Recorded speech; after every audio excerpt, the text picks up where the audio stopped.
smash that like button and hit subscribe. That really helps us out. Welcome to another educational and inspiring AAM workshop. This workshop is entitled Prisoned Chickens, Poisoned Eggs, an insider look at the modern poultry industry. In this workshop, Karen Davis presents an overview of chicken exploitation, reviews the unfortunate history of how chickens came to be used for food, feathers, and more. She'll discuss our modern world of avian influenza, food poisoning, global warming, and genetic engineering. She'll explore how the expansion of poultry production and consumption are careening to an unsustainable point. And she'll offer a compelling argument for adopting a compassionate plant-based diet as an alternative to the warfare waged on defenseless chickens. My name is Michelle Granberg. I'm your moderator. I'm a mentor and team member with Animal Activism Mentorship. I'm located in New Jersey, and I've been vegan and activist for 6 years. AAM's mission is to eradicate violence and build a culture of empathy and compassion, which ultimately results in animal liberation. We strive to build a global community of activists for a free online program that pairs experienced activists with aspiring activists. Through one-on-one mentoring, we intend to generate an increased number of effective activists worldwide because we know this movement needs more activists. Additionally, we offer free workshops that train and educate our mentors, mentees, and the public on various aspects of animal rights activism. We have a podcast called the Animal Liberation Hour, and we host large-scale in-person activism events. AAM is proud to be fueled by FARM, the Farmed Animal Rights Movement, one of the oldest AR organizations in the country. If you're interested in applying to become a mentor or mentee or want to get involved or to donate, please visit our website, animalactivismmentorship.com, and follow both AAM and FARM on social media. That being said, it is my pleasure to introduce our guest speaker today. Karen Davis, PhD, is the president and founder of United Poultry Concerns, a nonprofit organization that promotes the compassionate and respectful treatment of domestic fowl, including a sanctuary for chickens in Virginia.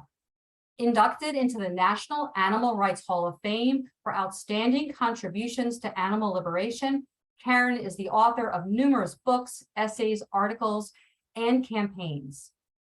So she has so much to offer us. When Karen is done speaking, we'll invite you then to ask questions. So hold your questions until then. And now it's my distinct pleasure to pass it over to Karen Davis. Take it away, Karen.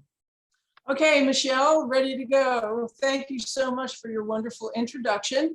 And I'm going to talk about issues that I present in my book, as you mentioned, Prisoned Chickens, Poisoned Eggs, an inside look at the modern poultry industry, which I first published in 1996. And I was just looking through some of the pages today, and I'll just start out by saying the things that are being done to chickens, particularly the chickens in the chicken meat industry, and the many diseases that we have inflicted upon them. I read this and I still can't believe that this could be true, but everything is true, and it's all terrible and unbelievable and almost unimaginable, truly. Anyway, in 2009, 2008, I started from scratch and revised and enlarged Prisoned Chickens, Poisoned Eggs and published it in 2009. So my book is very comprehensive. It looks at the chicken, turkey, duck industries, both the meat type industries and the egg industries in great detail. And it is fully referenced so that anybody who thinks, well, you know, I'm just making this stuff up, you cannot make this stuff up. It's fully documented, and where you get your information about what these birds are being put through, you get it from the industry. The only difference between the way they describe what is happening and being done to chickens and turkeys, for example, is by reading their own literature and attending their own seminars and conferences. The difference is that they don't show any compassion for these birds. they're actually proud of all the problems they have, and they're actually kind of proud that all these what they call emerging diseases in the birds gives the epidemiologists and others so much work to do. And many people are not even aware of the fact that all of the big pharmaceutical companies like Pfizer and Merck and Upjohn and you name it, they all have what they call farm to animal health divisions as part of their enterprise. And so a huge amount of poultry experimentation is done by these pharmaceutical industries. So that's just another aspect of the agribusiness, which, by the way, many people might not know that the term agribusiness was coined in the mid-1950s by two professors in the Harvard Law School.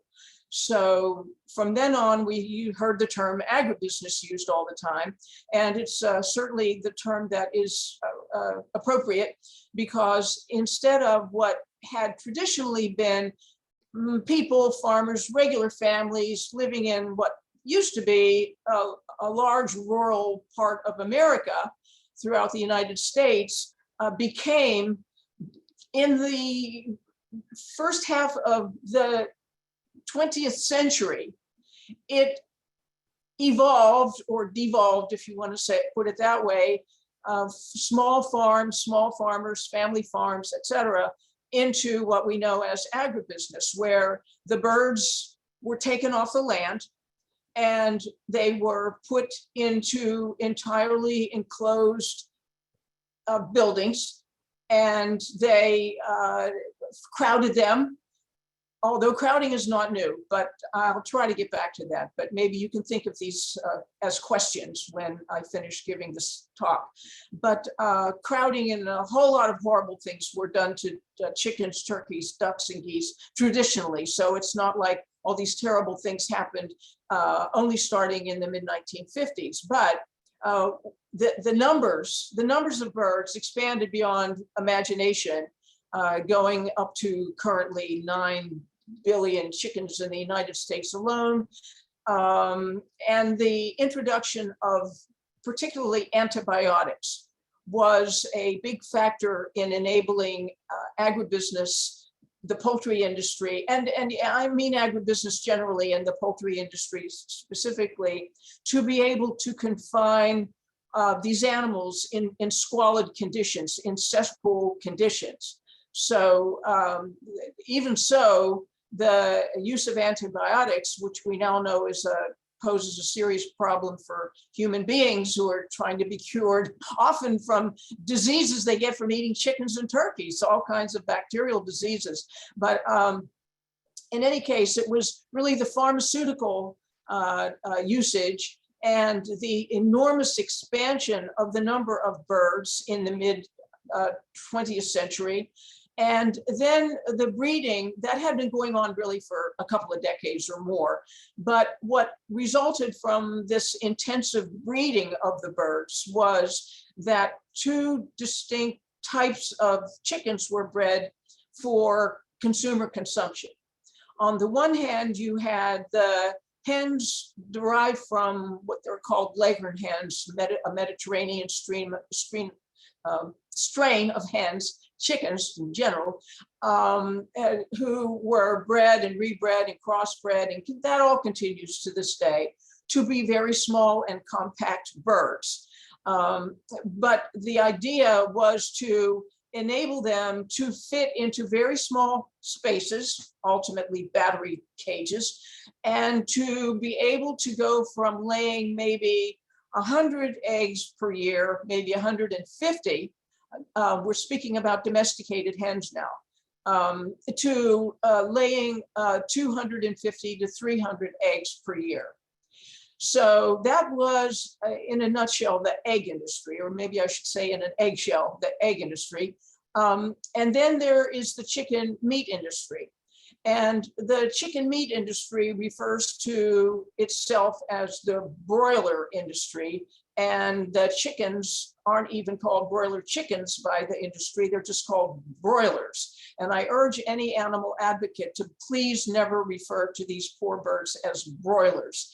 that is such a profound insult to who they are, added to all the other insults and all of the injuries and horrible treatments they endure. So there is a movement among farmed animal sanctuary people, especially, to start calling these chickens who have been bred for chicken meat Cornish crosses, because it was a combination of the Cornish type chicken and the Plymouth White Rock chicken, who were combined genetically to become with what we call the, I don't call, but the broiler chicken industry. And the broiler chicken industry produces far and away the largest number of land animals as a food source for human beings of all, certainly in the United States. We're talking about 9 out of 10 of all animals raised and land animals, that is, raised and slaughtered for food, are chickens bred for the meat industry. 9 billion, and then something like, you hear different numbers for the egg industry. I'm trying to think, it's more like 386 million hens are in battery cages at any given time in the United States. And right now, even though there is this big movement away from battery cages for hens used in the egg industry to what's called cage-free, still 84% of chickens in the United States are in battery cages. So we need to be aware that the cage-free movement has certainly probably, compared to all of the other efforts on behalf of farmed animals in this country, and certainly, I guess, in England maybe, has had the most success in actually getting an industry to change how they house hens used for egg production. So I'll just say a few more things about that. First of all, I don't want to give the impression that I'm promoting cage-free egg production or egg consumption. Not at all. We promote a totally animal-free, compassionate diet for everybody. But cage-free is often confused with free range. And understandably, people are in the supermarket or they're in a co-op or something, and they see these terms cage-free, free range. And unless they're already pretty well informed, they don't really know the difference. And then people usually end up looking for the cheapest eggs that rather than understanding what they're totally choosing.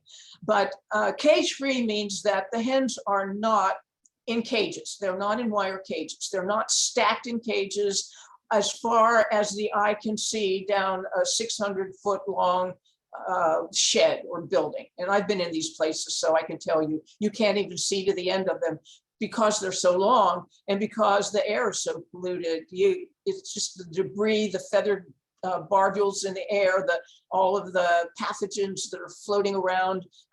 It's really unbelievable. So the hens in the cage-free operation, they are not in cages, but they are totally enclosed in confinement buildings. They never get out until they're grabbed by their legs, thrown into transport crates or some type of a gas mobile unit and gassed to death with CO2, carbon dioxide that is, and sent off one way or the other. They end up being killed, gassed to death, or slaughtered. But the other thing about the cage-free operations of facilities, well, one thing is the facilities or the buildings are usually part of a complex of such buildings. So you might see 5 or 7 or so cage-free buildings, which are in the form of a complex of those buildings. And we visited one of those in Maryland, not far from Washington, D.C., one of those complexes, and another one outside Richmond, Virginia. So there are these complexes that, if you can manage to get a tour of one, you'll get an idea. But even if you don't, on our website, for example, we have images of the hens in the cage-free buildings, and they are unable to move. Basically, they're so crowded because any animal farming industry wants to crowd as many animals together in a single volume of space as they possibly can, because they want to either get more eggs per volume of space or they want to get more meat per volume of space. So crowding is always the essence of a commercial animal farming. So the birds are very, very, very, very crowded. And it's amazing. We visited a place that was actually being advertised as organic, free range, cage free, something like that, in another area of rural Virginia. We're on the eastern shore of Virginia. This was in central Virginia, a place called Black Eagle Farm. And wow, when you look at these units, each one at that place had 25,000 hens per unit, and they can't move. They're just so crowded.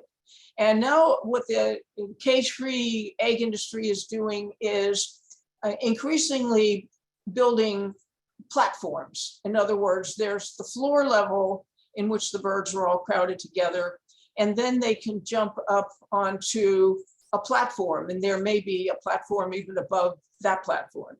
But what happens is, if they do jump up to that platform, then it's very difficult for them to jump back down again without breaking a wing or a leg, or fracturing a leg or wing, or more than a leg or a wing. Because what chickens will do is, if they're going to jump down from a perch or a platform or a tree limb, they're looking to jump safely and to find a landing place. And I've watched this a million times in our own sanctuary.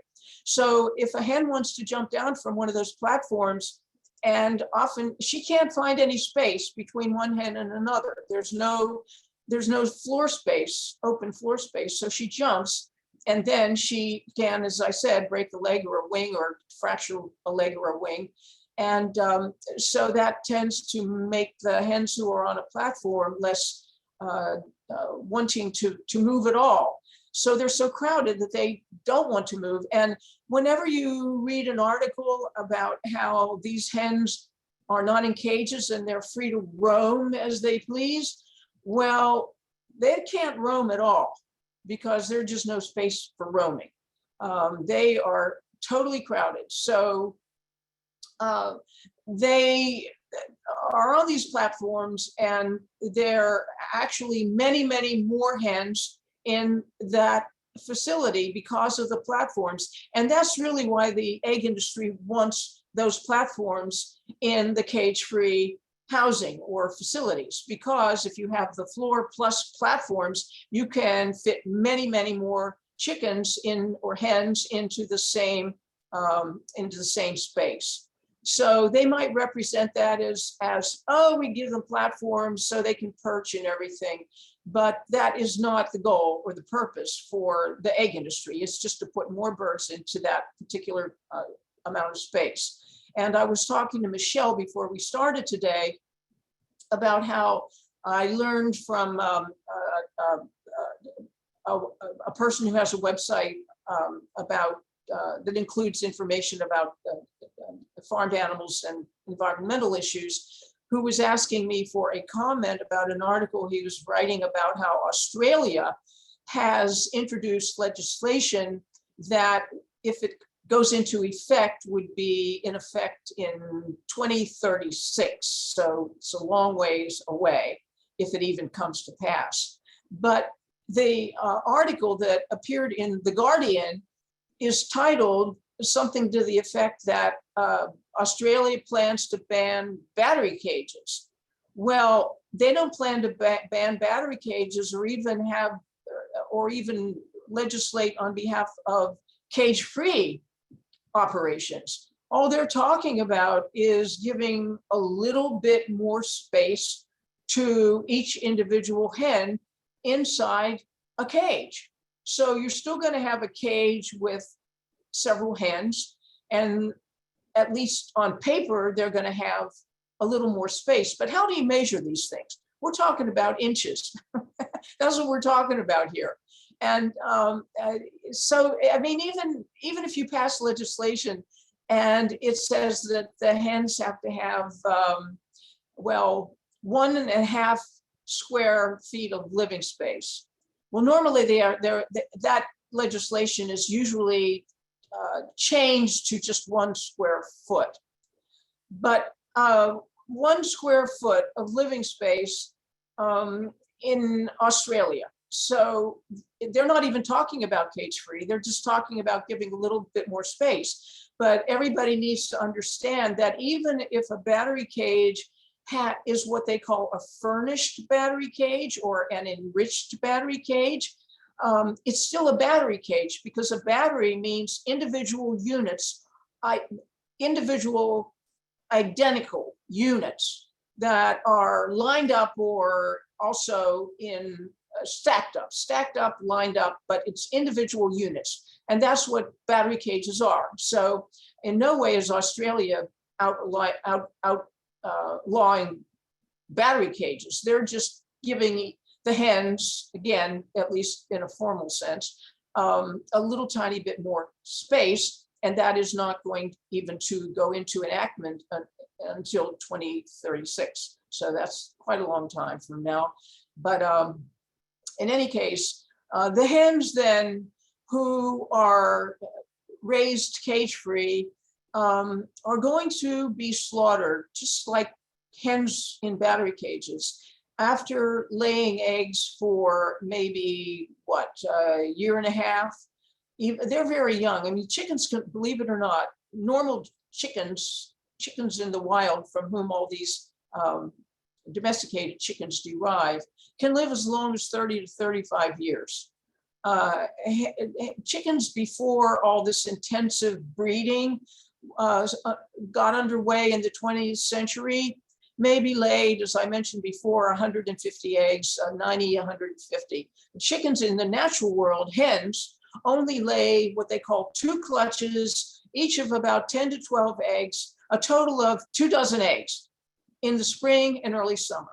And then they're done laying eggs. That's all the eggs they lay.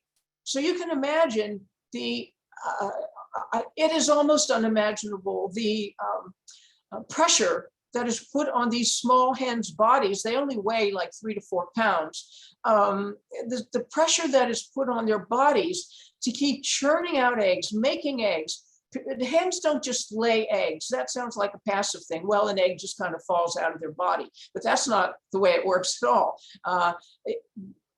Forming an egg inside the body of a bird is a very biologically intense activity. So it's very demanding on the energies of the hen. So she has to keep churning out these eggs, whether she's in a battery cage or a cage-free egg or egg facility, or even if she's a so-called free range, that is, get some time out of doors. Her body, after a few months of this intensive laying, then her reproductive system begins to not be able to keep laying those eggs with the hard shells and everything. The shells start becoming soft shells. They can start breaking up inside their ovaries. All kinds of things can happen. And then the body can't keep up with the constant manufacture of all these eggs. It's like, it's just trying to keep up. And after a few months, it can't keep up. So what the industry in the United States does is to take the birds off all of their food, or to give them what they call a molt diet, which comprises rice hulls and shells, basically, of things. But the typical practice has been to what they call rejuvenate the reproductive system of the hens, which is so ravaged by the constant egg laying, is to take all their food away from them for as long as 2 weeks. This was the biggest campaign that we have run consistently, was to get the United Egg Producers, that is the trade association representing the US egg industry, to formally oppose forced molting by food deprivation. This was like 12 years it took. And it took even longer to get the American Veterinary Medical Association to finally rewrite their policy supporting forced molting by starvation. Of course, they didn't call it starvation, they call it food withdrawal, or food, a pause, a laying pause. But forced molting still goes on, because the United Egg Producer says, well, you can't join our association if you engage in forced molting by food deprivation or food withdrawal. So this practice is something that is done uniformly by the egg industry, because again, the hens who are used, regardless of the housing method or conditions, are still the ones who have been bred for intensive egg production. So all of them suffer from having to lay too many eggs, and eventually, as I mentioned, their body just can't keep laying. So if they take all the food away, or virtually take all the food away, then the hens, first of all, their feathers come out, because that's what a molt is. It's mean their birds are losing their feathers. In nature, birds molt their feathers, and each year they lose all their old feathers and grow all new plumage. And you never see wild birds naked or almost naked, because it's a gradual thing, a feather at a time or something. But what the forced molting is, you take away all the food, or as I say, basically all the food from them, all the nutrients. You take away all the nutrients, you take away the protein in particular. And so the stress of that is so horrific for the hens, and suddenly they have no food, and that is a cause of them losing their feathers, and then they're not getting any nutrition, so that encourages the loss of their feathers, and then they're not going to be laying eggs for about I think it's about 2 weeks to a month, because they're not getting any nutrition. They can't make any more eggs. So the idea is, well, then that pause, that's P-A-U-S-E, a pause in egg production and egg laying, enables the reproductive system to kind of rejuvenate itself so that they can start them all up again. And one of the things that happens when they are fed again, after having been off all food for anywhere from 4 days to 14 days, is they start eating the mash. And that's what these poor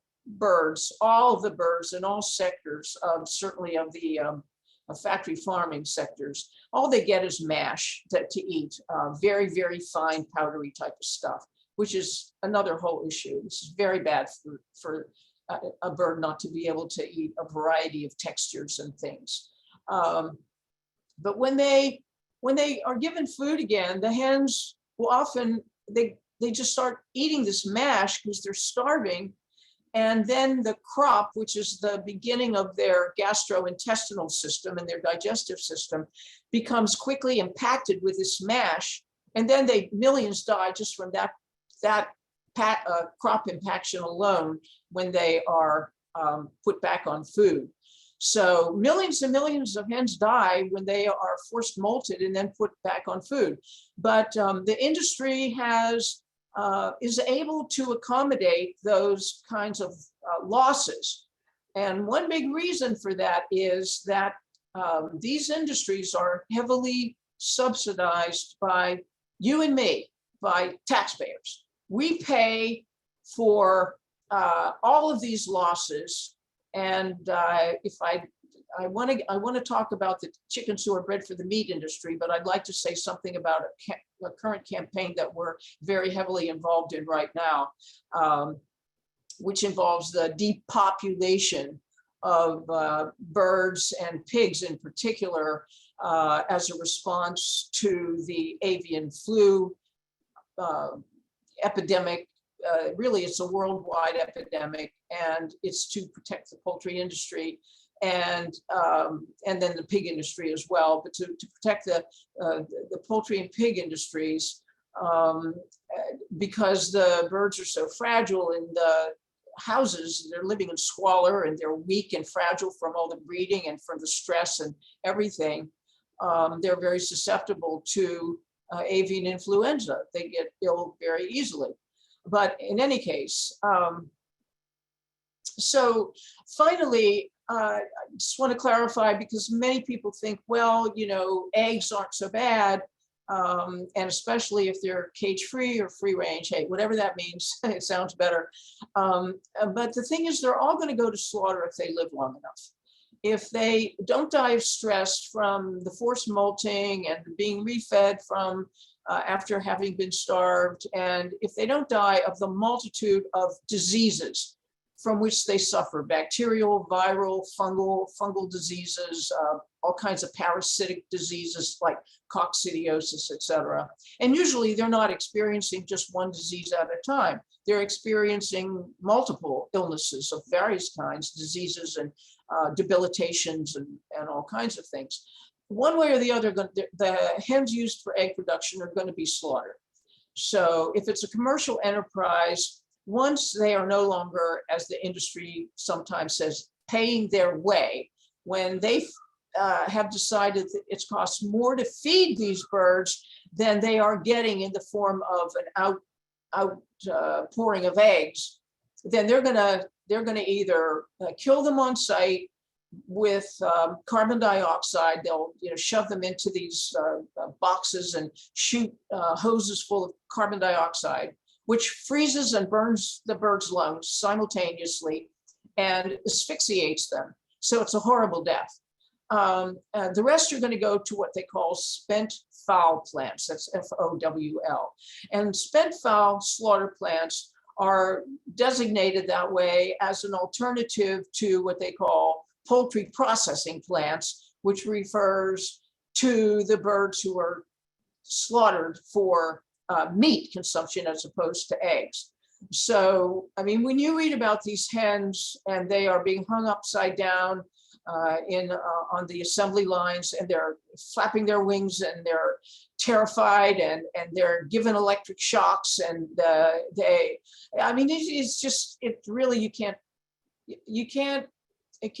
it's really unbearable to realize that this is the egg industry, and it doesn't matter whether they're called free range or whatever they're called. They're either going to be gassed horribly to death, or they're going to be given electric shocks to paralyze the muscles of their feather follicles so that their feathers will come out more easily after they've been scalded to death, and also to fit them to the slaughter process and the slaughter equipment.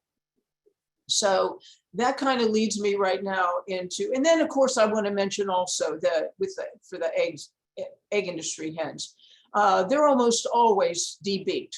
The egg industry calls that beak trimming, but it's really their beaks are either burned off or chopped off. They use laser beams to cause their beaks to crumble off. Again, I just can't underscore enough. Chickens are birds. They have beaks. They have beaks because they're intended to peck, and they have claws and beaks and wings and legs. And everything that makes a chicken or a turkey is in the way of raising them commercially as a food source. So the industry, again, they have these guillotine-like things that chop off the bird's beaks. Somebody sits there all day and just takes one chick after another, chops off the beak, throws it into a bin, on the chick goes in what they call the servicing rooms. And that's just another thing. And then they develop this laser method of burning off the beaks. And there's a whole book on beak trimming, they call beak trimming, the industry. And really, you read this, and well, yeah, again, if you read my book, Prison Chickens, Poisoned Eggs, you can get a picture of what is described in this book called Beak Trimming. And again, there's no empathy for these birds at all. It's just, it's all about what works economically, really, that's all. But the thing is, you get a lot of information about what they do. So going on to the chickens and I want to say turkeys, I hate to keep leaving them out, but everything I'm telling you about chickens is really the same as for turkeys who are raised in intensive confinement facilities, or they may be so-called free range, or they may be in some kind of a, well, here's the thing, cage-free refers only to hens used for egg production. That term is not really applied to the birds who are raised for meat production and consumption. So I should tell you that we're here on the lower eastern shore of Virginia, and the eastern shore of Maryland, Delaware, and Virginia. Well, the peninsula is called Delmarva, and Delmarva stands for Delaware, Maryland, and Virginia. And this whole eastern shore of Delaware, Maryland, and Virginia, the Delmarva Peninsula, where we're located, is considered by the chicken industry. We're not talking about eggs now, forget about eggs. We're just talking about the chickens who are raised and slaughtered for meat. The chicken industry calls this area the birthplace of the broiler industry, of which they're very proud. Apparently, the sort of, you know how there's a story of origin, how something got started, Plymouth Rock or something. Sort of history is condensed into this symbol of the beginning of it all, like Rosa Parks on the bus, even though there were a lot of people who refused to ride on the back of the bus, and this was a strategy to use Rosa Parks to start to make a statement and start to protest in a very active national way. Well, this woman living in Ocean View, Delaware, named Cecilia Steele, she is credited by the industry with having been the first egg or chicken farmer to have raised chickens for meat year-round, and be able to come up with at first 350 chickens the first year, and then eventually she got up to a couple thousand or whatever. And see, traditionally, as I think I mentioned earlier, a hen only lays a couple of clutches a year, and a clutch is okay. She makes her nest, and then she lays 1 egg and 2 and 3. She always gets off the nest for a while, and then she goes back and she lays another egg. And she has an internal sense of when she has laid what is for her a clutch of eggs. And that's when she starts sitting on the eggs or brooding the eggs for 21 days. So, she's laying the eggs, and then she's raising her chicks. This is a natural chicken. They come from the tropical forests of Southeast Asia, and they still live there, except that the tropical forests are all being eroded in part to grow soybeans to feed to the factory farm chickens. But anyway, so then after that, she's done laying eggs. So that has always been an issue for chicken farmers, because they have to keep feeding the chickens and the turkeys for most of the year, even though they're not producing enough new chickens. So it's expensive. So if you could do something with the artificial lighting and do various types of manipulation, as this Cecilia Steele did, then you can turn what is being able to produce chickens only in the spring and the early summer into a year-round enterprise. So that was really what enabled particularly the chicken meat industry to be able to become a huge national and ultimately international agribusiness. And the chicken industry was the model for all subsequent intensive factory farming of all farmed animals. And now, of course, many of you are aware that the fish business is now very much of a factory farming enterprise. And I've often said that, the fish are the new chickens of the sea, you might say, because they are the way aquatic animals are being factory farmed. All of this really goes back to the original factory farming of chickens, who became, as I said, the model for factory farming of land animals, pigs, cows, goats, etc., and then water animals. So anyway, so now you had an industry that cites its origin in 1923, and from that point on, it took off. Interestingly, a lot of the breeding originally took place in New England, in Connecticut, for example, the University of Connecticut. And there was this whole question of what regions of the country were going to be the most successful in producing all these chickens. So one of the things that happened in the late 1940s, like I think it was 1949 to 1951, there were these Chicken of Tomorrow contests that were sponsored by the Great Atlantic and Pacific Tea Company, the A&P stores. I don't know how many of you are old enough to remember the A&P, but they were some of the first supermarkets in the United States.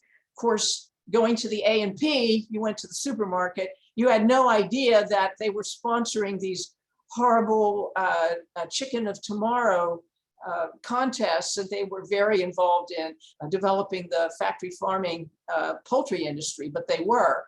So they held these contests, and various chicken breeders from around the country would submit their chickens for who grows the fastest and the largest. And that was the idea, to try to raise chickens who would grow to a very large weight in a very short time. And particularly, they wanted a chicken who would develop a very large breast.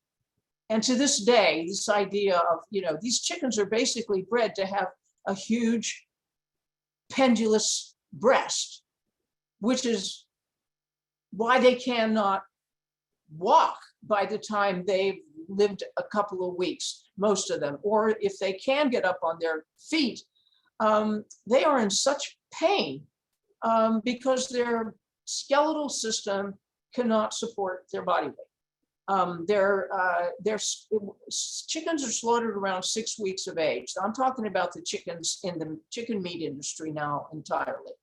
They're slaughtered at around 5-6 weeks of age.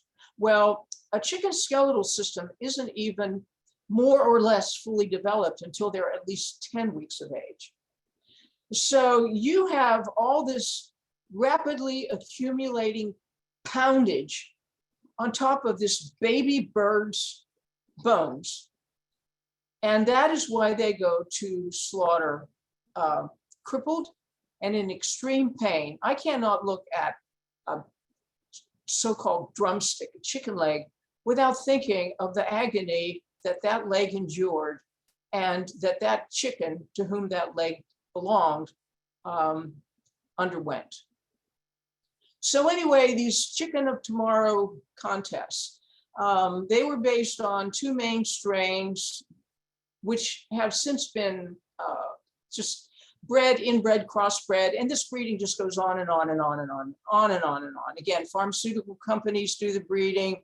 There are specific breeders, they've all shrunk to just like a few main breeders.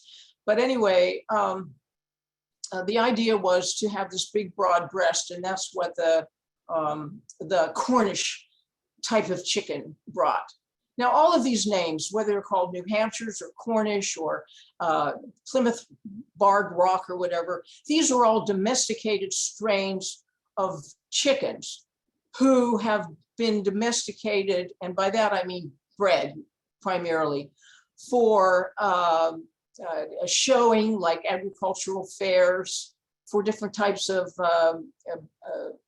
feathering and whatnot, and and then particularly for the meat industry. So the idea was that, well, probably a strain from New England, or maybe this area, the Mid-Atlantic area, was going to win this contest, but it turned out it was a company in California called Van Tress. That's V like victory, VANTRESS. Van Tress, ultimately bought out by Tyson Foods. And we know that Tyson is one of the, if not the biggest chicken producing corporations in the world. And so they won for, fast, rapid growth. So, and then they ultimately took over Van Tress Cobb, COBB, and then, just sort of seeing how this industry evolved and developed through the first half of the 20th century. So, then they wanted to capitalize on all this fast, rapid growth. And they also wanted to make it as cheap as possible so that, there could be a chicken in every pot after World War II. It was really after World War II that really the modern food economy just burst into being. Everything, suddenly there were instant cake mixes and instant pudding mixes and cold sugared cereals and meat that you could buy so cheap, and an abundance of it all. All of these things really in the 40s came into regular households, and people thought it was a miracle. And as one poultry researcher at Colorado State University told me, in the 1930s, one of the most amazing things happened to farms all over the country was electricity. Suddenly you had electricity, except who did not get any electricity and still doesn't, to my knowledge, in most areas, is the Native American nations. They were excluded by, just as an aside, by the Roosevelt administration, FDR's administration during the Depression. They were excluded from getting electricity. So that's something to just think about. It's still true for the most part, to my knowledge. But anyway, all these amazing things happened really after World War II. So suddenly you had all not only sheep meat and particularly chicken, but you had this very large size chicken. So I remember my mother used to go to like a sort of general store growing up, because I grew up in the 1940s and 1950s. And, there'd be a butcher in the back room. I don't know if he actually slaughtered chickens back there, but shops like that all over the place just slaughtered chickens. And then eventually it got to where I think they butchered chickens who had already been slaughtered.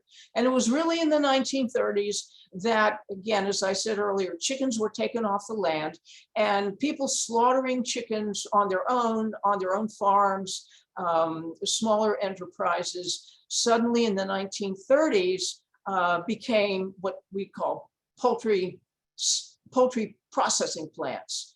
That was in the 1930s. And one of the things about the innovation, the horrific innovation of poultry slaughter, is the use of electricity. And in the old days, before the big poultry processing plants like Tyson, Purdue, Costco now has their own chicken industry, Pilgrim's Pride, and others. Okay, in the old days, farmers would hang the birds upside down on some kind of a line, I don't know, clothesline or some kind of a line, and they would take a knife, and there's a groove that goes back up in the upper part of the mouth inside the bird. They would take a knife, and they would take the knife up through this groove in their mouth up into their brain and scramble their brain so they would become paralyzed. And they did that so that the birds would not flop around on the line while they were cutting their throats, and then so that when they threw them into a big pot of scalding water, afterward their feathers would come out more easily because it would open their pores. So what happened in the 1930s was, to do this in the big chickens and turkey and duck slaughter plants, and all these other types of birds that were used, guinea fowl and pheasants, etc., was they developed the use of electricity, pre-slaughter electricity. And this is the way the majority of chickens, turkeys, ducks, and all birds who are slaughtered for human consumption are treated before their throats are even partially cut. I mean, this is the worst, in my opinion. Although you can't really, how do you, what is worse, being suffocated to death, or being suffocated, with carbon dioxide, or with firefighting foam, which is another thing they use now when they want to kill off an entire house full of thousands of birds. They roll firefighting foam over them, and then they ingest it, and well, you can imagine. But the use of electricity, even if you just by mistake get an electric shock in your hand or your thumb or something, what an agonizing, angry kind of pain that is. Well, and you just try to imagine all of the research, all of the experiments that were done and continue to this very moment to be done to get just the right amount of electricity to paralyze the muscles of the bird's feather follicles so that they will become immobilized. And then they will go to automated throat cutter, and their throats will only be partially cut because the idea is they then hang in what's called what do they call it? The blood room, you might say, the bloodletting room, where for 90 minutes, the birds hang upside down and bleed out, but they want the birds' hearts to keep pumping the blood, because the industry claims that there's controversy about this. This has been going on since at least the 1970s and 80s. But the industry has decided that they want the birds to, their hearts to continue beating, so they keep them alive. And then after 90 seconds, dead and alive, they throw them into these huge scalding tanks. And Virgil Butler, for example, who worked for Tyson for many, many years, slaughtering chickens, and he lived in a little mountain part of Arkansas called Grannis, Arkansas. He said when the chickens who are still alive go into the slaughter plants, he said they struggle in such agony that they break their bones and their eyeballs pop out of their eye sockets. And that just gives you an idea. I mean, this is horrible to listen to, but you think about actually going through it. I believe that if we're going to be effective activists, we need to know the facts, however intolerable they are. We need to know so that we can give people some detail and not just say, well, it's cruel, but we need to explain what is cruel about what we're doing to them. And I also am strongly of the belief that if people are going to eat animals, they're going to have animal products as part of what they consume, we have an obligation to know what those animals go through in order to become a product. So I believe very much we need to know these terrible things. Because again, we're sitting here talking in the comforts of our various apartments, houses, whatever. And meanwhile, all this terrible stuff is happening, not just in this country, but all over the world, all the time, 24/7. I mean, down here where we live, where we're located on the Delmarva Peninsula on the lower eastern shore in Virginia, I mean, just up the road, there are two huge chicken slaughter plants. One is a big, huge Purdue plant. And then if you go up a little further up the main road, there's the huge Tyson processing plant. That's what they, as I say, that's what they call themselves, processing plants. And, you just see the trucks going up and down the road all day long. And it's not only the main road, which down here is Route 13, and then up Route 50, which if you keep going, you get up into the Washington, D.C. area. We're 4 hours from the Washington, D.C., Washington Beltway. So you see all these truckloads of these birds. Each truckload has like 2,500 birds. So anyway, they're going up to these slaughter plants, and you know, when you see them going up there, and you realize the terrible conditions under which they've lived, the filth, the breathing in all the pollution, the ammonia fumes, which burn their eyes, and which from all the built up excrement, the ammonia fumes in the air, and I mean, this is something that is so alien to them. The filth, the pain of toxic gases, all of it. And now you're looking at them in the trucks. And there they are going truckload after truckload, 2,500 birds per truckload, all squeezed into these plastic or metal transport crates. And you're looking them, and they're not only on the main road, they're on all the back roads. Because down here on the Delmarva Peninsula, there are over 5,000 individual chicken houses. That is the houses in which the baby chicks are raised for 5 to 6 weeks. And then there are all what they call the broiler breeder houses. That is the parent flocks for all of these birds. And then they all go to slaughter at the end of, well, a year of a miserable condition, you know, producing the eggs that will become the chicken, the baby chickens that are called the broiler chickens.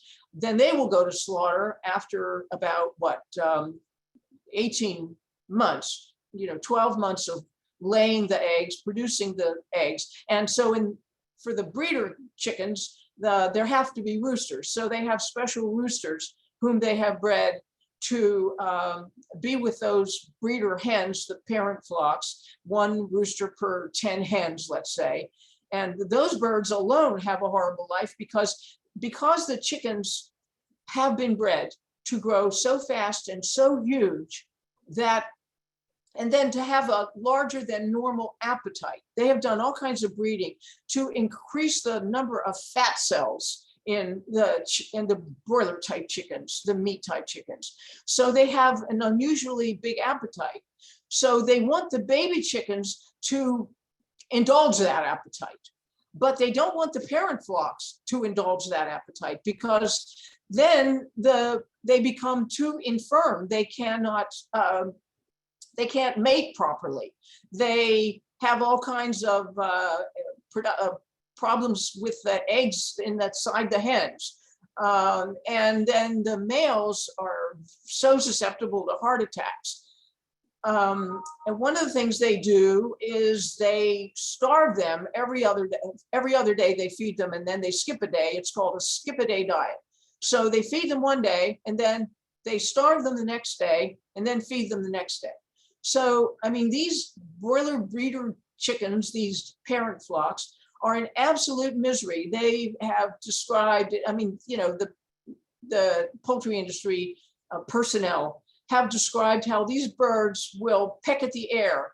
They try to drink more water, but then they take the water away and they just give them like 1 drop of water per, in what they call a nipple drinker that hangs down from the ceiling. So they don't let them even indulge themselves in water. Why? Well, because there will be too much water on the floor.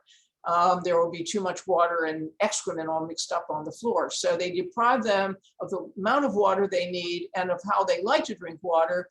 And then they deprive them of food every other day to keep them slimmer so they can keep them able to lay or to produce fertile eggs, enough fertile eggs that they can then become the eggs that they put into the huge mechanical incubators in the huge hatcheries to hatch out and become the baby chicks who will be the so-called broiler chickens, who are the ones who are sold as chicken in supermarkets and restaurants and so forth. And then what they do with the parent flocks when they slaughter them, then their flesh goes into more processed foods like chicken sausages and patties and stuff like that. And then a lot of it goes into rendering plants where which renders the flesh for pet food. And mink farm food and such things. And also livestock and poultry, what they call livestock and poultry feed. And one of the things I saw when I attended, I used to attend, I stopped going to it. I got the picture after 10 years of going to the International Poultry Expo every January in Georgia. It's acres and acres of pharmaceuticals, poultry slaughter equipment, everything that has to do with the poultry industry. As I said, it's an international expo. People from all over the world in every sector of the poultry industry, poultry and egg industry attend it. And again, you're one of the only people there who doesn't find all this just wonderful. Everybody thinks it's fabulous, So, because they're all poultry people or wannabe poultry people, or they're in poultry science departments at various universities and so on.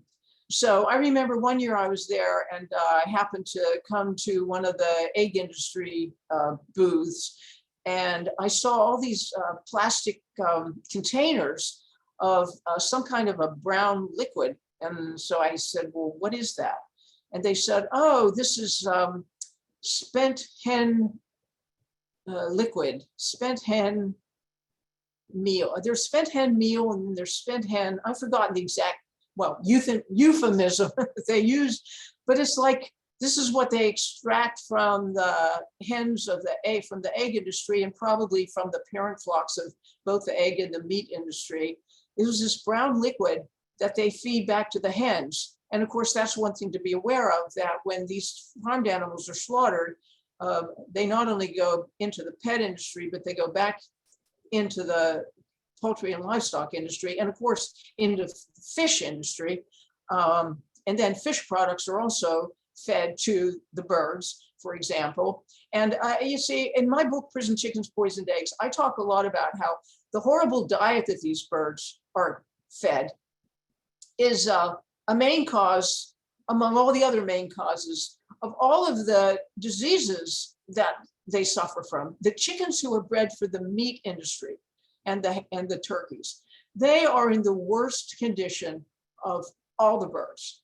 The hens from the egg industry, they at least, they have reproductive problems. They are susceptible to reproductive tumors and things that relate to their reproductive, the excessive demand for eggs on their reproductive system. But the chickens who are bred for the meat industry, it isn't just that they are so big and heavy and grow so fast in a short amount of time. And no matter how they're fed, they still are going to blow up unless you starve them, which is totally cruel.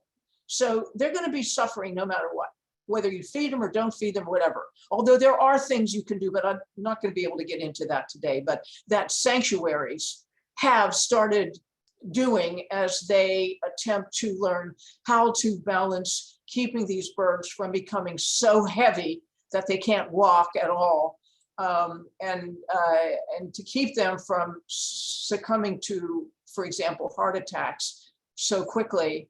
But essentially, yes. I just wanted to give you the heads up that you might want to start to wrap up. Okay. Q&A, but you can keep going. No, well, how much time do I have? Just tell me. Well, it's 10 after, so we have 20, 30 minutes left at this. Oh, okay, right, I got it. Okay, so what I want to leave you with is that the chickens who have been bred for the meat industry, who have so many different types of diseases, who have necrotic livers, leaking livers, necrotic skin diseases, kidney diseases. I mean, they go to slaughter as a multifacetedly diseased beings. But see, people see only a white breast they don't, and the wings aren't even wings, what they call chicken wings. They're just the shoulder blade or something else, plus cartilage and bone and everything they can like squish up into what they call a chicken wing or a chicken nugget or something. So because chicken wings have bones in them, right? And people are just eating something that obviously doesn't have bones in them. So I just want to emphasize, and again, my books have all this information, and we have tons of it on our website, and we even have a lot of it in our chickens brochure and our turkeys brochure. But essentially, these birds are a mess of misery and diseases and every type of sickness that you can possibly inflict on a living creature. So again, I would say if you care about animals, you can't participate, you can't support this, because you're eating a mouthful of misery. That's all it is, a mouthful of misery. And that again doesn't even begin to characterize how bad it is. So I'll be quiet now. No, don't be too quiet. No, but thank you. No, I'm going to answer questions, right? Yeah, yes, I was going to. So let's open it up to questions now. If you would like to ask a question of Karen, you can either type it into the chat or you can hit the hand raise icon that's available to you, and I will call on you. Okay, if you could possibly repeat the question, because I either have to get up real close, I might not be able to see it, is what I'm saying. Unless I put my glasses on, and then I still might not be able to see it. But I'll read the questions from the chat, but right now Bobby Sudd has a question. Go ahead and unmute Bobby. Hi, yeah, I just I wanted to show you guys the rescue chickens from today. So this is their first time on grass, and we rescued them this morning at 3 a.m. from the LA Animal Safe Chicken Vigil. And now they're just exploring the garden a bit until the sanctuary comes over later this afternoon to pick them up. Yeah, that's pretty much it. That's what I just wanted to show you guys. Beautiful. That's a beautiful welcome sight, considering everything you've heard. And they look good. I mean, they look like. Yeah, we always try to find. We always try to rescue hens and the smallest ones we can find, or the smallest ones that we can get to. But these are from the meat chicken industry, correct? Yes. Yeah, because that's what they look like. Yeah. Hi, lucky you. Lucky hens. Beautiful. Thank you for sharing that, Bobby. That's really quite you. heartwarming and a good balance. Thank you very much. It's a joy to see that. Anybody else who has a question for Karen, either type it into the chat and I'll read it, or go ahead and hit the hand raise icon and I'll call on you.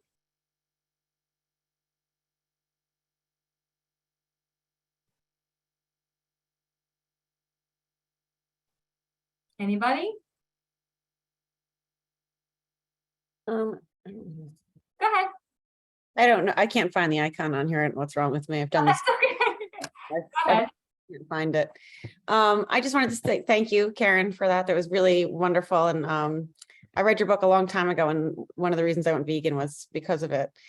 Oh, good. Thank you. My name's Katie. I'm at Tamerlane Sanctuary, and we have just sort of, if we're sharing feel good things, we have some chickens that we've rescued from Kaporos, some Cornish cross chickens, and they just celebrated their 8th birthday this year. They live that long. Yeah, they're doing great. We have great caretakers that have them on specialized diets, and they can run, and they're really happy. And I think it's, obviously they wouldn't have lived more than they were bred to live if they were in the conditions where they were supposed to be. But yeah, some of our girls just celebrated their 8th birthday, and we're actually having, for the first time, we're doing an event where we're having a kind Kaporos at our sanctuary. If anyone's in the area, we have a rabbi overseeing it, and he's going to be performing Kaporos with money. And we're inviting community members to come and meet our chickens and get to know them on a one-on-one basis. So we're kind of excited about that. But I know it's not a question. I just thought I'd share with you. No, it's good to know that, because what I sort of touched on it very briefly at the end here, but that that sanctuaries are developing ways to feed them and to enable them to actually extend their lives, despite how they've been bred. One of our caretakers makes little wheelchairs for them and everything. So they get physical therapy and bumblefoot baths and, very specialized diet that I know nothing about. I'm the humane educator, so I don't get in there with them as often as I'd like to. Well, that's great to know. And which sanctuary are you with? Tamerlane, it's in New Jersey. Oh, you're with Tamerlane. Oh, I know Tamerlane really well. In fact, we donated the section where that says United Poultry Concerns on the fence there. We donated that for the Kaporis chickens. I don't know if I don't want to take up time here, but just if you want to know about Kaporis, maybe I'll say, if you don't know about what it is, if you go to our homepage on the right-hand side and just scroll down, you'll see the icon of an illustration of a rabbi kindly holding a chicken on the right-hand side on our homepage. And it says Alliance to End Chickens as Kaporis. And that's one of our big projects going back to 2010. Thank you. Yeah, I know Tamerlane. The Alliance to End Chicken Kaporis website in the chat. And Tamerlane, if you can put your website also, I'm sorry, I forgot your name. It's Katie. That's okay. It's not on. Katie, thank you. Put your website or a link to the event, the Kinder Kaporis event in the chat for folks. That would be wonderful. So next, Kim, you have your hand raised. So go ahead and unmute and ask your question. Okay. So I also saw that Richard put a question in the chat, and I kind of want to tie into that. For anyone who noticed, the small chicken farmer who was on our webcast earlier couldn't handle the discussion of what happens to the chickens, and so had to leave us. And I understand that. I thought I might throw up while you were talking, so thank you for that. But Richard's question is, can you discuss the popularity of backyard chickens? And the reason that ties in for me is that I already looked this small chicken farmer up, and he runs a small chicken farm. The hens that he uses are outdoors. They're living the best life that a chicken that's going to be murdered and eaten could possibly live, I'm sure, but can't handle what happens next. So the same thing I would think happens to backyard chickens. My sister kept chickens for eggs, and when they got old and sick, she killed them and they ate them. Like it seems to be the argument when you tell someone the chicken industry, the poultry industry is bad for all of these reasons. Oh, but I'm not, I don't support that. I only support people raising chickens in their backyards or in their homes. So what do you say to that? Plenty. Mm-hmm. I'm sure. Let me just ask you a quick question about you said it was your sister? Yes. They had chickens. Did she hatch her own chickens, or did she buy them from a hatchery? Oh, nope. She bought them. Okay, well, let me just say this. These huge hatcheries, McMurray in Iowa is probably the largest. And they send out, I don't know, maybe millions of chickens every week. Or not just chickens, but every type of so-called poultry. Most people who are keeping backyard birds, they are either ordering them directly from a huge factory farm hatchery, or they are buying them from a feed store like Tractor Supply. Well, where does Tractor Supply get them from? Well, they get them from these hatcheries. And in fact, just last week, I got a lengthy email from a man who has worked in 2 different Tractor Supply retail stores. And he was saying, I mean, he needs the job, he said, but he hates the way Tractor Supply treats the birds and the whole thing. He said, but one of the things is that, now I think one of the stores he worked in it was here on the East Coast, whether it was in Pennsylvania, New Jersey. He said, now why would they order these chicks from California when they could at least order them from a hatchery on the East Coast? Why are they doing that? Because these birds, here's what the industry will say. First of all, it's all the same industry. first of all, these hatcheries, as I say, they are hatching many millions of birds every week. And it's chickens, turkeys, ducks, all different breeds of ducks, all different breeds of chickens, all different breeds of turkeys, all different breeds of partridges and pheasants and pigeons and you name it. Okay, so you're not, if you are buying birds for eggs or for whatever from a hatchery, you are buying from a factory farm. And that's it, a factory farm hatchery. You cannot escape that. And if you are picking them up at a feed store like Tractor Supply or one of the many others that are the same type of place, they got theirs from a hatchery, a big mega factory farm hatchery. So you're not really dissociating yourself from factory farming. These hatcheries will claim that, well, chickens can go without food and water for 72 hours, so it doesn't matter. Well, here's the thing: I'm just going to stick to chickens right now. When a chicken hatches from a mother hen, okay, chickens hatch. They don't all hatch at the same time under a mother hen, let's say, and as well as in a mechanical incubator. Although the mechanical incubator people try to make them as uniformly hatching as possible. But under a mother hen, one chick will hatch and then the next chick will hatch and next chick, and it's not just like they all pop out of their shells at once. But the thing is, most of the viable, that is those who are not already dead in the shell or not going to make it, they have hatched within 24 hours, maximum 48 hours. It's not 72 hours. So the fact that enough chicks can make it for 72 hours without any food enables this hatching industry to still make a huge amount of money. So the chickens they're not only deprived of food and water for a much longer time than normal, but what if there are delays? Because most of them go by airmail. So what if there are airline delays, as happens frequently? They're sitting there waiting to be, to go on, on a further flight. So it might be longer than 72 hours. And the birds are off to a very bad start. I don't think any of us can understand what it feels like. A chicken has an inborn nature. They have a genetic nature. And that genetic nature means that they are predisposed to be in contact with their mother hen and their siblings long before they hatch. By the time they hatch, they all know each other already. So here are these birds in mechanical incubators coming out in these drawers.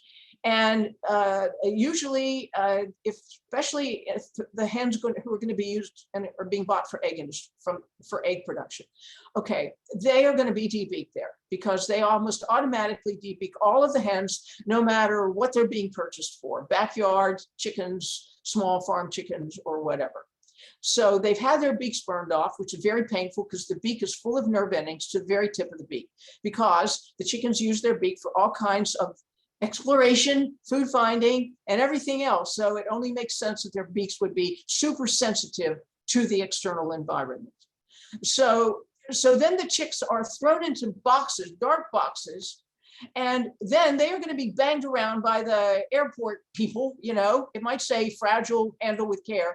But the thing is, these are workers on the at the airport. They've got luggage and everything else. So do you think that these chicks travel like a passenger transporting his or her pet dog or cat? Oh no, they are transported like luggage. Just they have no protection from freezing cold air, weather, boiling hot weather, or anything. And again, they have no food. And again, the whole experience is so alien to their nature, to their genetic nature. What can they make of this? This is horrifying, terrifying. They don't know where they're going to end up. I don't think we can imagine what that's like. And if you did that to a human baby, it wouldn't be any worse. It would be as frightening, as horrific as everything else. So then by the time they land, a lot of times they don't even get picked up at the post office. The post office personnel are usually very, very upset by having these cheaping babies, and whoever ordered them doesn't even bother to pick them up. That's part of it. Then the other part of people buying hens for, local eggs and all that kind of stuff. Well, for every hen, there's a rooster who was ground up alive as soon as he hatched out of his shell in the hatchery, because that is the nature of egg production. The egg industry only keeps a certain number of what they call breeder roosters, a certain number for that sole purpose. And then they, of course, end up being slaughtered too, whether they're egg industry or meat industry.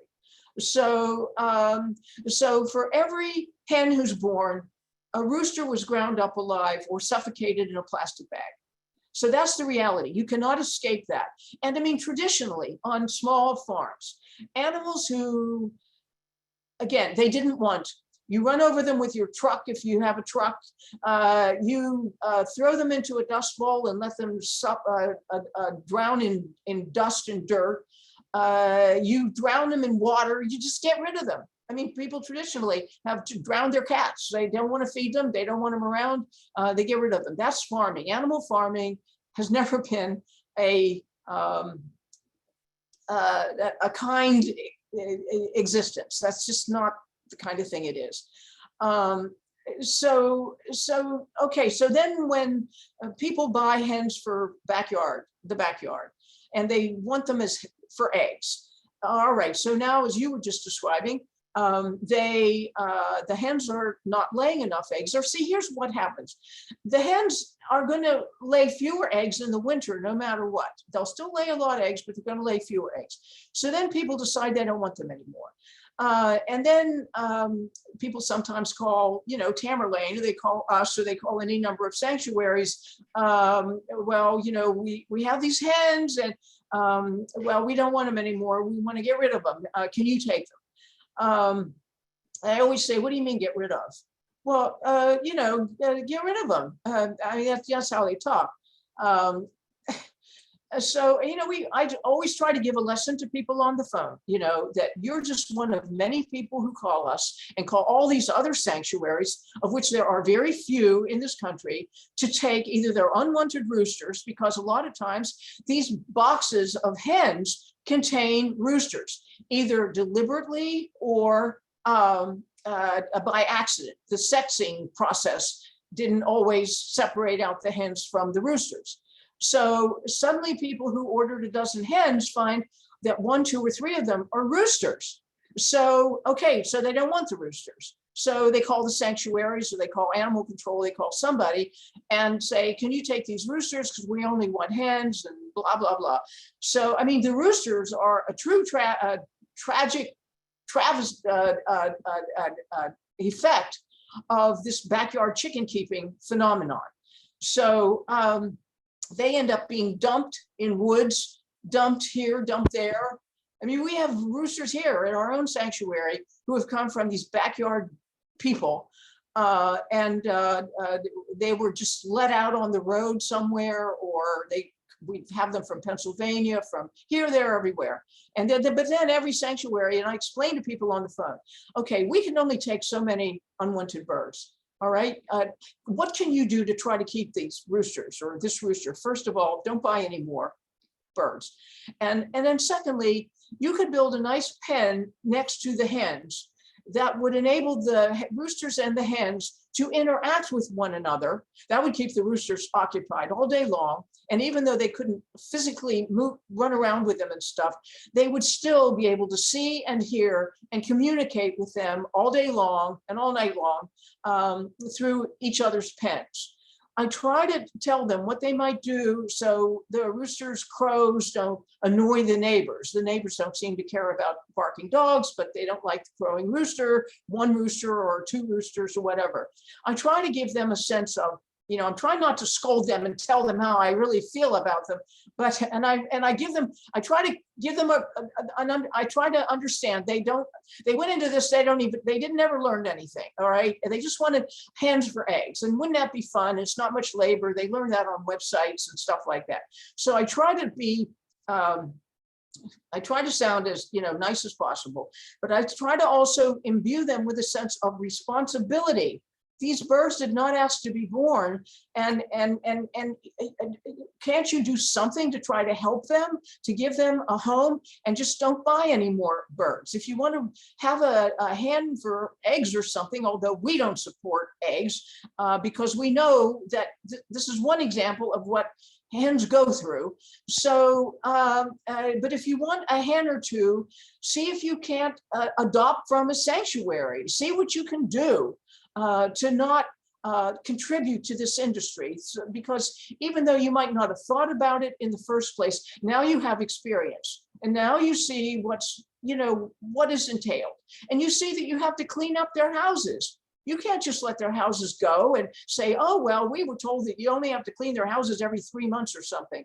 I try to explain to them, chickens want to be clean. They dust bathe, they sunbathe, they preen their feathers. They don't want to live in filth. And if they live in filth, they're also going to be more susceptible to diseases, just like you and me or your children. So, try to teach them. But yeah, the backyard chicken keeping situation. I mean, down here, I meet so many people who say, oh, you keep chickens. Oh, we have chickens too. And, I'm not going to scold them. I try to actually say to them, oh, that's great. Do you love your chickens? Oh, yeah, we love our chickens. You try to be diplomatic and friendly, but you try to see if there's a way that you can help them to not participate in this. And you try to say, well, okay, you didn't know, but now you do know. So see what you can do to not have this happen again. Does that answer your Question. Yes, thank you so much. Question that was from Richard and Kim. So go ahead and mute yourself if you've already asked your question, and we'll go to one more question. I'm just going to go, Veronica, I'll have you next, but there was one question in the chat, and then I'll come to you next. From Richard again, would you say a little more about chicks getting to know their parents and other siblings while they're still in the shell? I'm sorry, could you just repeat that? Sure. Say a little more about chicks getting to know their parents, their mother, and other siblings while still in the shell. While they're still in the shell. Oh yeah, well, this has been documented scientifically. So it's not just chickens, turkeys, ducks, and probably all birds to an extent, but I know about chickens and turkeys. They start communicating. It's been shown that a mother hen is able to hear and to feel messages from their chicks in the shell. That the chick, for example, is feeling a little bit chilled, that's a little bit cold, or warm, too warm, or is too moist, or too dry. And she adjusts her body all day long to constantly accommodate the signals that she's getting from her chicks. And again, they're individuals, so she's having to respond to each individual chick in his or her own egg. And it's not just a uniform thing. And again, that's another thing about like chick hatching projects in the classroom. Okay, and right, so okay, so they get them, the teacher gets a mechanical incubator. And the instructions are you should turn the eggs 3 times a day. Well, but that's not how it is with the mother hen. The mother hen is constantly adjusting her body for temperature and again, dryness, moisture, and many things that maybe we don't even pick up on, but that the chicks are able to communicate with her, to her. And they also can communicate with one another. They have, I don't know, vibrations and vocalizations and things as they develop that they call it clicking, C-L-I-C-K-I-N-G. That is, chick biologists call it clicking. So that by the end of their incubation, as they begin to break out of their shells, they're already a family who know each other. And there is a book that was written by a poultry scientist in, where is she? I want to say New South Wales. I'm not sure, but anyway, we actually brought her to speak at one of our conferences. Her name is Leslie J. Rogers. And we brought her to speak at one of our conferences in 2001. And she wrote a book called The Development of Brain and Behavior in the Chicken. And when I discovered that book at the largest agriculture library in the world, which is called the Beltsville Library outside Washington, D.C. in Beltsville, Maryland, I had a stack pass back in the 90s. And I would get us to go up into these floors, which are just full of volumes of poultry manuals and books and everything. And I came across this book called The Development of Brain and Behavior in the Chicken. And I sat down on the floor and I'm just reading and reading this. Has so much information. Now, of course, a lot of it comes from a lot of horrible experiments, but it's very informative about everything about a chick from the time they are a fertilized egg, from the time the egg is fertilized to the time the chick is born, and through the chick's life as a chick traveling around with his or her siblings and mother hen. And then there's a rooster. You know, we keep forgetting. There's a rooster involved in all of this, and there's a flock in normal circumstances, of which that family is one family of others. So anyway, it's a very complex interaction and communication that is taking place among the growing chicks inside the egg, and then after they are all hatched and starting to go out and about together and visit the world and learn from their mother hen and from the roosters if there's a rooster there and so forth. So anyway, I recommend that book because it certainly has a lot of information. But I have to say that a lot of that information is in my book, Prison Chickens, Poisoned Eggs, because I have a whole chapter on the development of the chicks and on the formation of an egg inside, that is whether it's fertile or infertile, inside the body of a hen. So there is a lot of information you can get just from reading my book, which is also on our homepage. You can just click on the PDF versions of that book and other books that I've written, and you can read Prison Chickens, Poisoned Eggs right on our homepage because it's right there. Okay, we have time for one more question before we wrap up. Veronica, you still have a question? I have to just unmute yourself.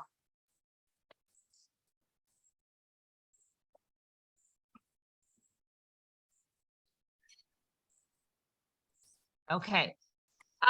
I just quickly want to say in the 80s, I was at Ohio State University in Ohio. I was work study, and I worked on the agricultural place where there were what they call cage-free hens, and everything that Karen said is absolutely true.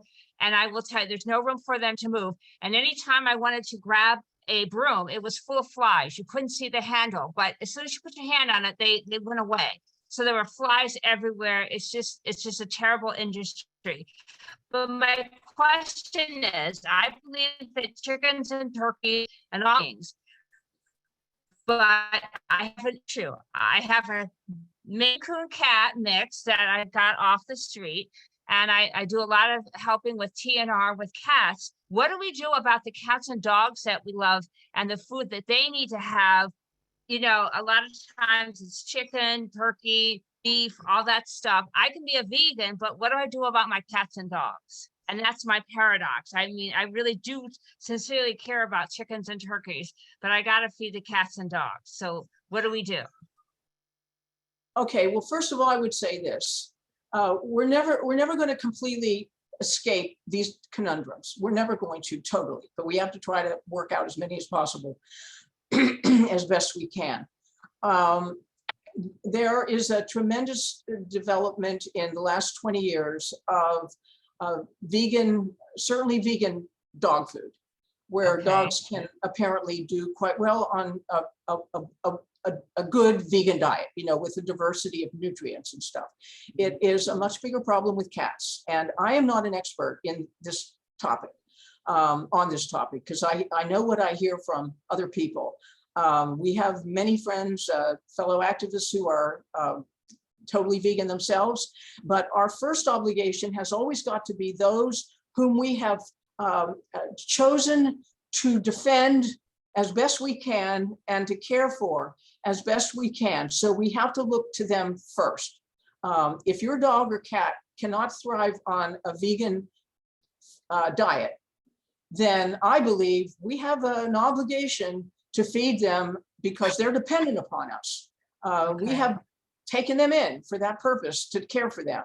So then we have to give them what they will need in order to be healthy. And I don't think we can rightly deprive them of it. However, I also want to say that maybe it was 3 months ago, I didn't read the whole book, but I did discuss it in a book review, and I saw it discussed on Mark Bekoff's website. He posts excellent things all the time of interest to all of us, about a book about a vegan diet that can be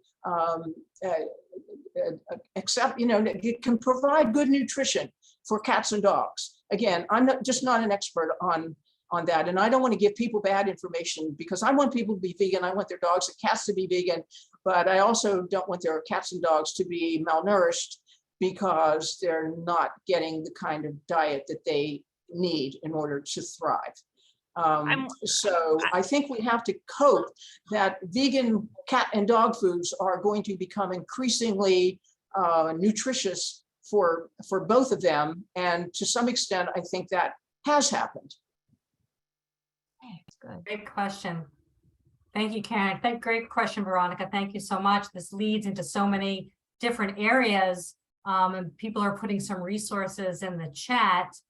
But I think we're going to have to sort of leave it there. I think for now, there's so much wonderful information that we've gotten today. I'm going to wrap up, but Karen, do you have a couple of final words before we end, and then we'll wrap up? Well, my final words are thank you very much for being here today, and I really, really appreciate it. And I appreciate the questions, and I appreciate the attention. And I'm so glad every time I meet somebody who cares about these birds and wants to help them and learn more about them in order to help them. I'm always grateful for that.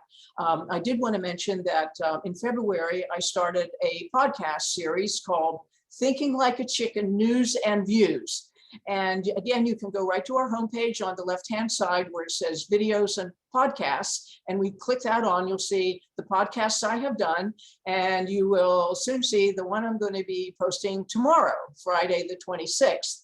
And these podcasts are intentionally relatively short. By that, I mean anywhere from around 8 minutes to 11 minutes. I try to keep them short. I try to keep the discussion varied, everything from things I have to say about birds in our sanctuary to more conceptual discussions. But again, they're short enough and for people to be able to listen to them. And they will always be posted on our website under videos and podcasts. And so I urge you to tune in. And you'll get to hear some information there that I think will be of interest to you and hopefully inspiring as well. So I just want to say this. Chickens and turkeys and are like all animals. They're wonderful. They're amazing. They have a right to live as close to nature as possible, and that's what we want to do. I mean, when you hear the industry saying, "Oh, you people are anthropomorphic," you're saying that you want them to be. You think they're like humans. Well, I want to say that what is a so-called circus elephant, if not an example of anthropomorphism, which is imposing yourself on their nature, which is not their nature. What we want is ultimately for these birds and other animals to be able to live a natural life, to not have bodies that reflect who we are rather than who they are, to lay the number of eggs that reflect what nature intended for them to lay, not the number of eggs we want for omelets and scrambled eggs and stuff. So we are the ones, we the animal advocates are the ones who want these birds to be able to live as natural a life as possible. We're not the ones who are imposing our will on their bodies and their lives. It's the other side that does that. We need to bring that out. And that's going to be one of my future podcasts in the very near future. So I want to just say, stick up for chickens, don't gobble me, go vegan, and get everybody else to join you as whatever way you can do so, because that's what we need. That's the only thing that's going to solve this problem that these animals are going through. As long as there's mass consumption, there will be mass production. You can't escape it. And we can talk about making a little bit nicer in a Purdue chicken slaughterhouse. It's it's really, it's a pipe dream. I'm not saying we shouldn't try to do everything we can to make these industries better, but again, as long as there's mass consumption, there's going to be, everything is going to be done in a way that is going to maximize markets and minimize inputs. So that's the reality. And we have all these wonderful plant-based foods now. I mean, even here in rural Virginia, I can go up to Food Lion. I can get every type of chicken Gardein. Morningstar Farms has vegan chicken products. You get all these vegan cheeses, millions of types of vegan milk now, vegan everything. And so when people say, well, what am I going to eat? I'm saying we have more food in one store here than ever existed in the history, probably of the whole planet. And you're saying, well, what am I going to eat? Well, hey, just look at it all. There's just marvelous stuff. And you don't have to eat an animal in order to be nourished and have a wonderful dining experience. Thank you, Karen. Wonderful, wonderful final words. Beautiful. So as we wrap up, I'd like to announce a few other AAM upcoming workshops. On September 8th is our 30-day solo activism challenge accountability group. September 20th is animal advocacy using social media with social media influencer John Ober. On September 29th, we have how to dismantle the animal agriculture industry using strategic focused campaigns, and many more workshops to be announced. I'd also like to announce our next live event. The AAM Ohio Occurrence is a 3-day animal rights activism event in Cleveland, Ohio. This event will feature several different types of animal rights activism. Dates are September 2nd through 4th. Check our page for more details and please register in advance. So that wraps up another AAM workshop. Thank you all for being here. A big thank you to Karen Davis for Thank you, Michelle. Thank you, everybody. Wonderful to have you. Thank you, Panima, for working the back end. Thank you all for the work you're doing for the animals of this world. The animals need every single one of us. If you're interested in becoming a mentor or a mentee or want to get involved, please reach out to any AAM mentor or visit our website, animalactivismmentorship.com. Again, please subscribe to our YouTube channel, which you can just search Animal Activism Mentorship. Also, we will add you to our email newsletter list. I want to end with this beautiful poster of this gorgeous baby chick to inspire you. Yes. And until next time, thank you, Karen. Stay strong and live vegan, everyone. Thank you. Thank you, Michelle. Thank you so much. That was awesome. Oh, good.